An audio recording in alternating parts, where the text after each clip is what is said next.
Halo sahabat, selamat datang di kisah inspiratif yang nyata di kehidupan kita. Bersedekah subscribe-lah ke channel ini agar menjadi pahala untuk teman-teman semua. Dan tak lupa juga menuliskan sholawat di kolom komentar sebagai penghormatan kita kepada Nabi besar kita. Terima kasih. Di sebuah hutan yang lebat dan sunyi, jauh dari keramaian desa dan kota, ada sebuah pondok kayu tua yang berdiri di antara pepohonan tinggi yang menjulang. Pondok ini adalah milik seorang kakek tua bernama Kakek Yono. Tidak banyak yang tahu tentang keberadaan Kakek Yono, karena letak pondoknya yang terisolasi di tengah hutan belantara. Bahkan, hanya segelintir pendaki yang pernah melintasi jalur ini, dan jikapun ada yang melintasinya, mereka jarang melihat sosok Kakek Yono, karena dia hidup dalam kesunyian dan menyembunyikan diri dari dunia luar.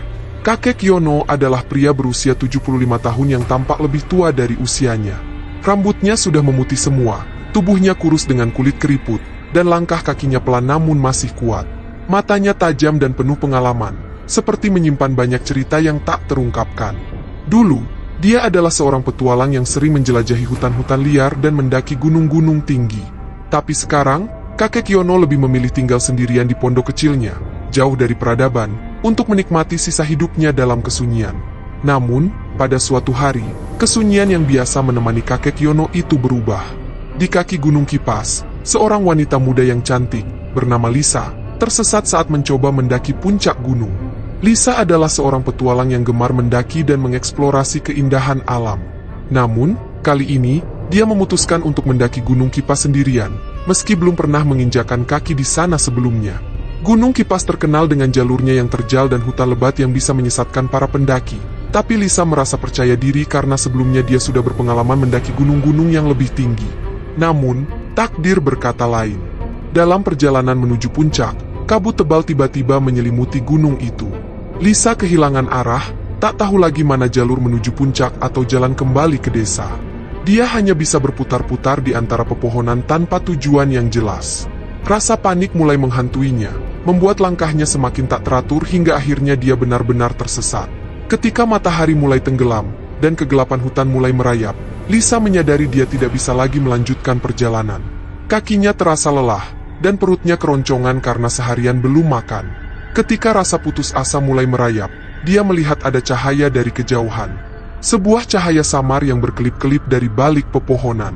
Dengan rasa penasaran bercampur harapan, Lisa berjalan menuju sumber cahaya itu. Dan di sanalah, dia bertemu dengan Kakek Yono. Kakek Yono sedang duduk di depan pondoknya ketika dia melihat sosok Lisa muncul dari balik rimbunnya hutan. Wanita muda itu terlihat kelelahan, kotor, dan kebingungan. Wajahnya yang cantik tampak kusut, tapi matanya masih menyiratkan keberanian yang kuat. Kakek Yono tidak segera bangkit atau menyambutnya, hanya mengamati dalam diam sambil tersenyum tipis. "Selamat sore, Pak," sapa Lisa dengan suara yang terdengar lemah tapi sopan. "Bapak tinggal di sini? Maaf, saya tersesat. Apakah Bapak tahu jalan keluar dari hutan ini?" Kakek Yono tersenyum lebih lebar, memperlihatkan giginya yang sudah tak lengkap. "Apa yang kamu lakukan di sini sendirian, Enduk?" "Saya mendaki Gunung Kipas, tapi sepertinya salah jalur dan kehilangan arah. Bisa bantu saya keluar dari sini, Pak?" tanya Lisa dengan nada penuh harap. Kakek Yono menggeleng pelan. "Wah, saya sudah lama tinggal di sini, dan tidak tahu jalur keluar lagi. Saya tidak pernah ke desa sejak beberapa tahun terakhir."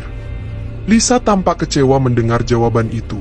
Rasa putus asanya makin menjadi, tapi dia berusaha menahannya. "Bapak tidak tahu jalan ke puncak Gunung Kipas juga?" Tidak. Hutan di sini berubah setiap saat. Pepohonan bergeser, dan kabut bisa menutup jalan. Tapi, kamu bisa menginap di sini dulu, Enduk. Setidaknya, beristirahatlah semalam sebelum melanjutkan perjalanan. Besok pagi, mungkin kita bisa mencoba mencari jalan keluar, ujar Kakek Yono sambil tersenyum ramah. Lisa ragu sejenak, tapi kondisi tubuhnya yang lelah membuatnya tak punya pilihan lain. "Baiklah, terima kasih, Pak." Malam itu, Lisa menginap di pondok kecil Kakek Yono. Pondok itu sederhana, hanya ada satu kamar tidur dengan tempat tidur dari jerami, dapur kecil, dan sebuah meja kayu. Kakek Yono memberikan makanan sederhana berupa sup sayur yang dimasaknya dari hasil hutan. Meski sederhana, makanan itu terasa sangat lezat bagi Lisa yang kelaparan. "Kamu tidak perlu khawatir, Enduk. Di sini aman. Tidak ada binatang buas yang akan mengganggu," kata Kakek Yono sambil menuangkan sup ke mangkuk Lisa. Terima kasih, Pak. Tapi, apakah Bapak benar-benar tidak tahu jalan ke desa? Tanya Lisa sekali lagi, berharap mendapat jawaban yang berbeda. Kakek Yono hanya tersenyum dan menggeleng. Tidak, Endu. Tapi besok, kita bisa mencoba mencari bersama-sama. Lisa akhirnya mengangguk pasrah. Malam itu, dia tidur di ranjang jerami milik kakek Yono, dan kakek tua itu tidur di lantai beralaskan tikar. Suara angin berdesir dari luar jendela dan suara hewan malam menjadi latar belakang tidur mereka. Keesokan harinya, kakek Yono membawa Lisa berkeliling hutan. Tapi bukannya mencari jalan keluar, dia justru membawa Lisa semakin jauh ke dalam hutan, menunjukkan berbagai tempat yang menurutnya menarik. Pohon-pohon besar yang sudah berusia ratusan tahun, sungai kecil yang airnya jernih, dan gua-gua tersembunyi yang penuh dengan sarang burung. Lisa, meski awalnya cemas, lama-lama mulai merasa tertarik dengan keindahan alam di sekitar mereka. Hari demi hari berlalu. Setiap kali Lisa bertanya tentang jalan keluar, kakek Yono selalu memberi jawaban yang sama. Kita belum menemukannya, Endu. Mungkin besok. Dan begitulah, waktu terus berjalan. Seminggu berlalu. Kemudian sebulan. Tanpa disadari, Lisa mulai terbiasa dengan kehidupan di hutan bersama kakek Yono.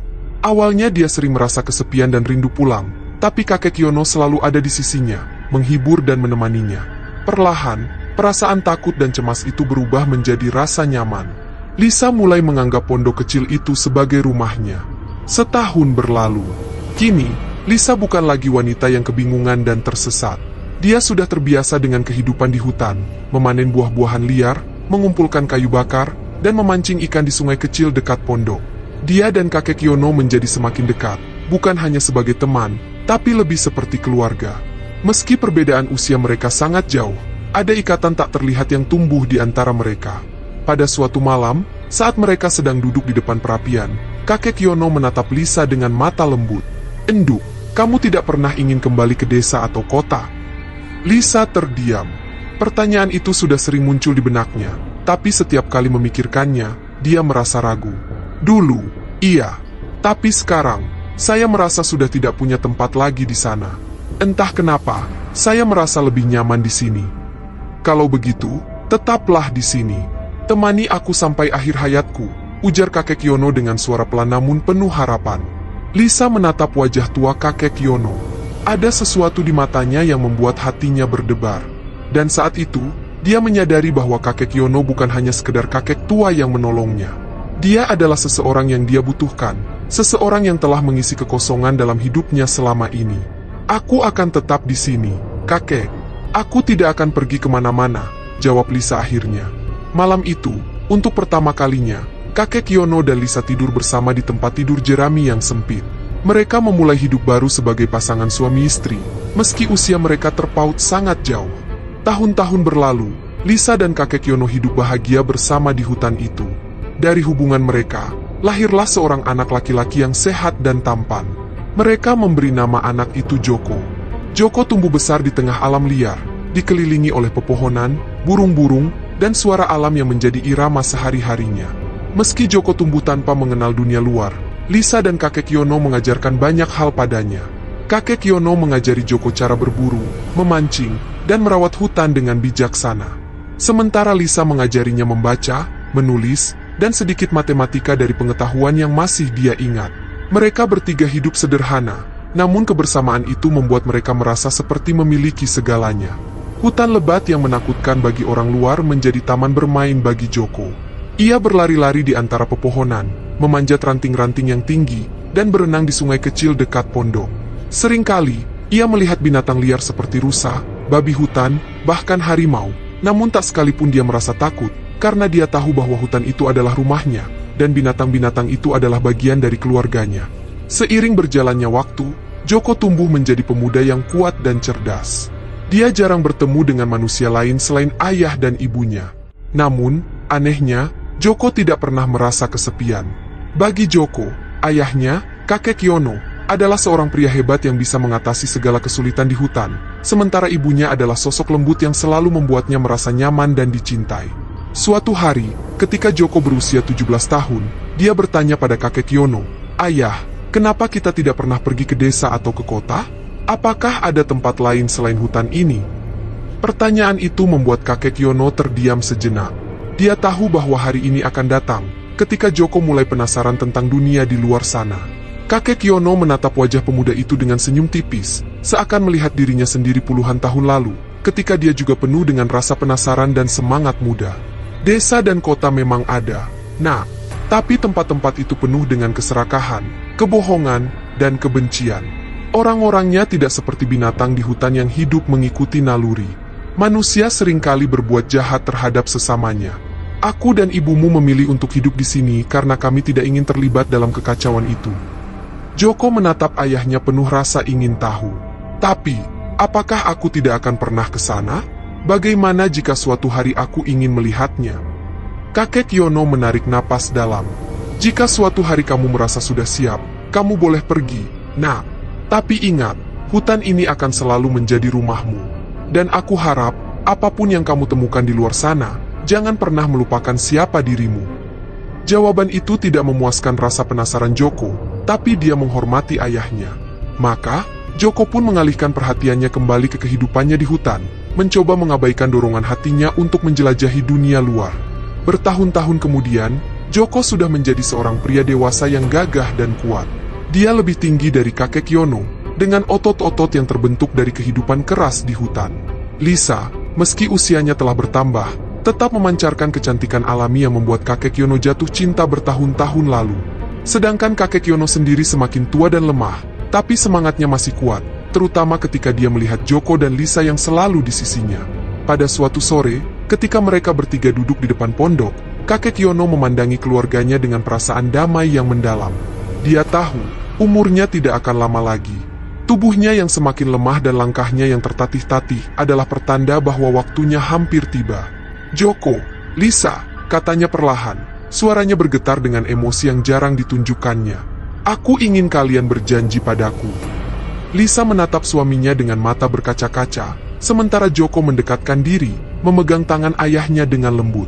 Apapun itu, ayah, kami akan berjanji. Jangan pernah tinggalkan hutan ini, ujar kakek Kyono. Ini adalah rumah kita. Ini adalah tempat di mana kita menemukan kebahagiaan. Dunia di luar sana terlalu kejam dan penuh dengan penderitaan. Aku ingin kalian tetap di sini, hidup bersama seperti keluarga. Aku ingin Joko melanjutkan hidup di hutan ini, menemukan cintanya di sini, dan membesarkan keluarganya di tempat ini. Air mata mengalir di pipi Lisa. Dia tahu, ini adalah permintaan terakhir suaminya. Dia mengangguk pelan. Kami akan tetap di sini, Yono. Jangan khawatir. Joko juga mengangguk meski hatinya sedikit bimbang. Dia mencintai ayahnya dan hutan ini, tapi keinginannya untuk melihat dunia luar masih membara di dalam hatinya. Namun, melihat ayahnya yang tampak begitu rapuh, dia menahan keinginan itu. Aku berjanji, ayah, kata Joko akhirnya. Beberapa bulan kemudian, kakek Kyono meninggal dengan tenang di pondok kecil mereka, dikelilingi oleh orang-orang yang dia cintai.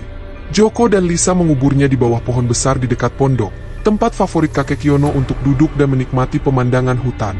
Kehilangan kakek Kyono meninggalkan lubang besar dalam hati Lisa dan Joko. Tapi mereka berusaha kuat dan melanjutkan hidup di hutan itu. Joko menjadi kepala keluarga, menjaga ibunya dan merawat pondok kecil mereka. Dia berburu, memancing, dan melakukan semua yang telah diajarkan oleh kakek Kyono kepadanya. Namun, meski Joko mencoba memenuhi janjinya, rasa penasaran itu tak pernah benar-benar hilang. Ada hari-hari ketika dia berdiri di tepi hutan, menatap jauh ke arah yang tidak pernah dia jelajahi, bertanya-tanya seperti apa dunia di luar sana. Tapi setiap kali dia melangkah lebih jauh, bayangan wajah ayahnya kembali menghentikannya. Hutan ini adalah rumahmu, Joko, kata kakek Kyono dalam ingatannya. Dan aku harap, apapun yang kamu temukan di luar sana, jangan pernah melupakan siapa dirimu. Joko menahan diri dan kembali ke pondok, menenggelamkan rasa penasarannya dalam rutinitas sehari-hari. Tahun-tahun berlalu, Joko menikah dengan seorang gadis dari desa yang tak sengaja tersesat seperti ibunya dulu. Gadis itu bernama Sari, dan dia memutuskan untuk tinggal bersama Joko di hutan setelah mengetahui kisah keluarganya. Mereka hidup bahagia, jauh dari dunia luar, dan memiliki anak-anak yang mereka besarkan dengan cara yang sama seperti kakek Kyono membesarkan Joko. Pondok kayu tua di tengah hutan itu menjadi saksi dari sebuah keluarga yang tak terpisahkan oleh waktu dan ruang. Sebuah keluarga yang hidup dalam harmoni dengan alam, yang menemukan cinta sejati dan kebahagiaan tanpa perlu meninggalkan rumah mereka yang sebenarnya. Dan mereka hidup selamanya di sana, di hutan lebat Gunung Kipas, menjadi bagian dari misteri yang tak pernah diketahui oleh orang-orang di luar sana.